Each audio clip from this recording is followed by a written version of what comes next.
નમસ્કાર દર્શક મિત્રો, હું છું પરમાર અને તમે જોઈ રહ્યા છો લોક સામના ન્યૂઝ। તો જોઈએ આજના સમાચાર પંચમહાલથી અમારા રિપોર્ટર ઇમરાન પઠાણ સાથે। પંચમહાલ જિલ્લાના સ્થાનિક સ્વરાજની સામાન્ય ચૂંટણી 2026 અંતર્ગત આજે લોકશાહીના મહાપર્વનું શાંતિપૂર્ણ રીતે સમાપન થયું છે। સમગ્ર જિલ્લામાં મતદારોમાં ઉત્સાહભર્યો માહોલ જોવા મળ્યો હતો અને સવારથી જ મતદાન મથકો પર લાંબી કતારો લાગી ગઈ હતી।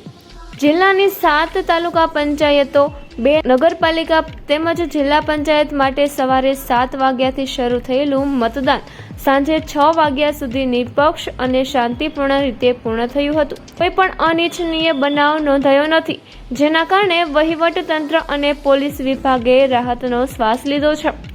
જિલ્લા ચૂંટણી અધિકારી અને કલેક્ટર અજય દહિયાના માર્ગદર્શન હેઠળ સમગ્ર પ્રક્રિયા સુચારુ રીતે પાર પાડવામાં આવી હતી।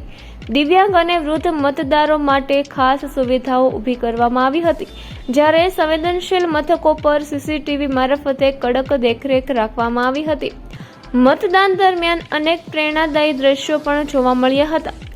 ગોધરાના એક યુવાને લગ્ન પહેલા મતદાન કરી નાગરિક ફરજ નિભાવી છે, તો બીજી તરફ 112 વર્ષીય વૃદ્ધા સહિત વરિષ્ઠ નાગરિકોએ મતદાન કરીને યુવાનો માટે ઉદાહરણ પૂરું પાડ્યું હતું।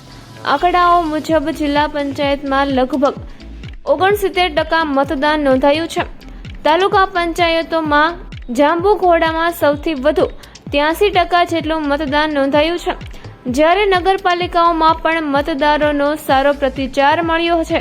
મતદાન પૂર્ણ થતાં જ ઈવીએમ મશીનોને સીલ કરી કડક સુરક્ષા વચ્ચે સ્ટ્રોંગ રૂમમાં ખસેડવામાં આવ્યા છે। હવે તમામ ઉમેદવારો અને મતદારોની નજર આવનારા પરિણામો પર ટકેલી છે। તો ફરી મળીશું એક નવા સમાચાર સાથે, ત્યાં સુધી જોતા રહો લોક સામના ન્યૂઝ।